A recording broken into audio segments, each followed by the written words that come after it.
आ गए आप। ये कहानी है पाकिस्तान की, जहां एक ऐसा रेपिस्ट जिसने 48 महिला मुर्दाओं के साथ रेप। पाकिस्तान के लोगों की एक ही मांग थी कि इसको फांसी की सजा मिलनी चाहिए।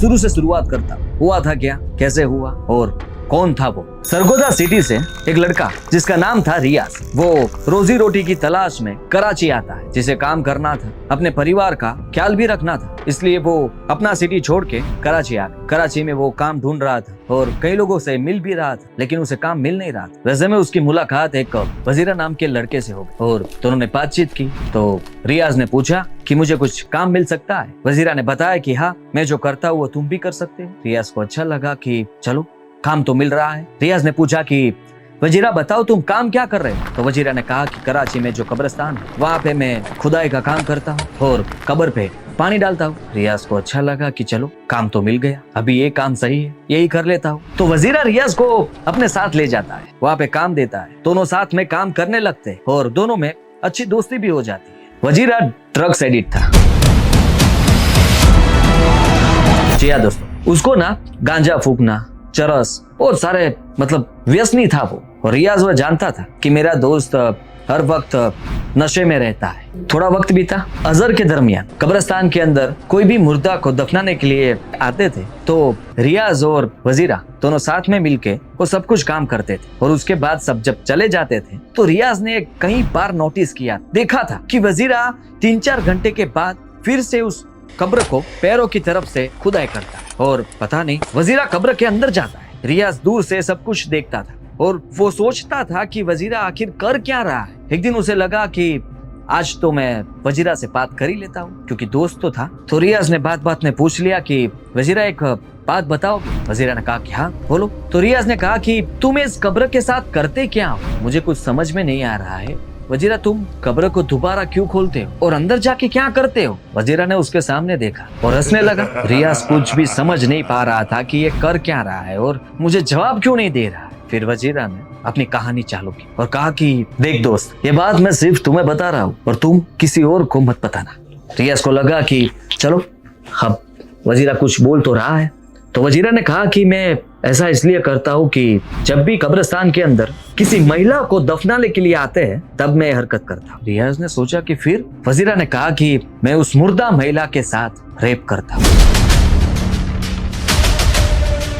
जी हाँ दोस्तों, ये सुनने के बाद मुझे तो ऐसा ही लगा था कि शायद रियाज वहां से दौड़ेगा, भागेगा और ये बात सबको बता देगा, लेकिन ऐसा नहीं हुआ। रियाज ने उसकी बात सुनने के बाद थोड़ी देर दोनों चुप हो गए और फिर रियाज ने भी हंसना चालू कर दिया। रियाज भी वजीरा का साथ देगा और ये सिलसिला दोनों साथ में मिलके करने लगे।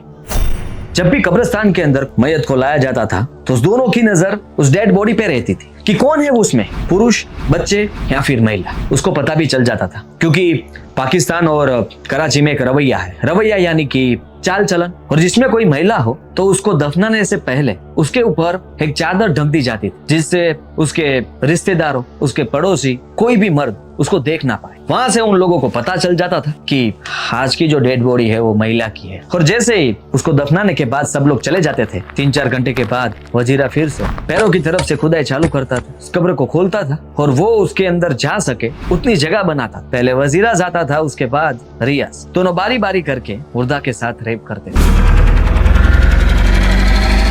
थोड़ा वक्त बीता, उसके बाद अचानक से वजीरा की मौत हो जाती। जी हाँ, क्योंकि वो ड्रग्स एडिक्ट था, इसलिए वो मर गया। रियाज को बहुत ही बुरा लगा, क्योंकि उसका दोस्त था। उसे लगा कि अब क्या करूंगा मैं। रियाज कई दिनों तक किसी से बात नहीं करता था, चुपचाप रहता था। वहां से हमें भी ऐसा लग रहा था कि शायद अब रियाज ये सब कुछ छोड़ देगा, कुछ भी नहीं करेगा, पर ऐसा नहीं हुआ। वजीरा की मौत के बाद थोड़ा वक्त बीत गया। उसके बाद रियाज ने फिर से जो दोनों साथ में कर रहे थे वो रियाज अकेला करने लगा। असर के वक्त शाम के टाइम में कोई भी मैयत आती थी तो रियाज उसे बहुत ही खौफनाक तरीके से देखता था जैसे कि उसमें कोई हैवानियत हो, और उसे ऐसा ही लगता था कि वो डेड बॉडी महिला की ही होगी। उस तरह से उसको देखना, और जैसे ही उसको पता चलता था कि वो डेड बॉडी महिला की है, वो बहुत ही खुश होता और वो बड़े ही दिल से काम करने लगता था। लेकिन 31 अक्टूबर 2011 हुआ यूं कि तब भी असर के बाद एक डेड बॉडी आई, उसको दफनाया गया, सब लोग चले गए।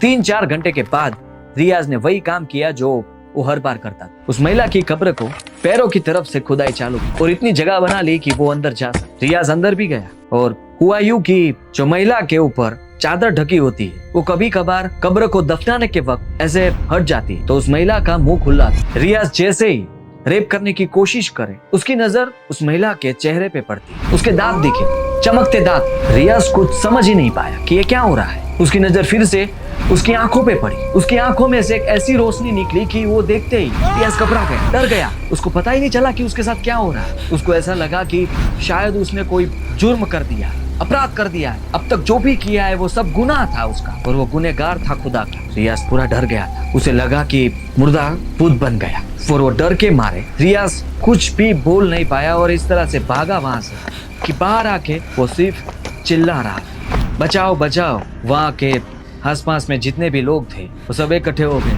वो लोग आ गए और सबने पूछना चालू किया कि रियाज क्या हुआ, और एक कब्र खुदी हुई क्यों है। रियाज किसी को जवाब नहीं दे पा रहा था, क्योंकि उसको उस महिला का मुंह ही दिख रहा था, और पता नहीं सब लोगों को उस पर शक गया, लगा कि कब्र खुदी हुई है, रियाज की हालत भी ठीक नहीं है, कुछ तो हुआ है। और इस वक्त पे सब लोगों ने पुलिस को बुलाया। फिर पुलिस रियाज को कस्टडी में ले गए और रियाज की पूछताछ की। उसके बाद रियाज ने अपना गुनाह कबूल कर सब कुछ बता दिया कि अब तक उसने कितनी महिलाओं के साथ ऐसे रेप किया था, उसने और उसके दोस्त ने मिलकर कितना रेप किया था, सब कुछ बता दिया। तब जाके एक किस्सा बाहर आया, और पाकिस्तान में सब जगह बात फैल गई। सब लोग शर्मिंदा हो गए थे कि क्या हो गया, ऐसे भी लोग होते हैं क्या। दरअसल रियाज पकड़ा गया। पाकिस्तान के लोगों की एक ही मांग थी कि इसको फांसी की सजा मिलनी चाहिए।